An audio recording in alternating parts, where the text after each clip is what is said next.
Welcome to Anna's Coastal Kitchen. Here is a delicious grazing board that I prepared for my sweetie and myself. This is really good focaccia bread from Station on Kings in Lewis, Delaware. And this is some ciabatta bread, delicious. And I have some yellow and red cherry tomatoes, cucumbers. I have my favorite manchego Spanish cheese, which I love, some pickles, some sopressata, strawberries, and blackberries. And here's my new cutting board that I got from my sweet friend in California, Catherine O'Toole, which I love.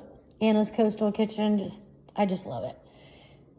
Anyways, I hope you guys get inspired to create a grazing board for yourselves with all the things that you love as well. Hope you have a great day, and I'll see you soon on Anna's Coastal Kitchen.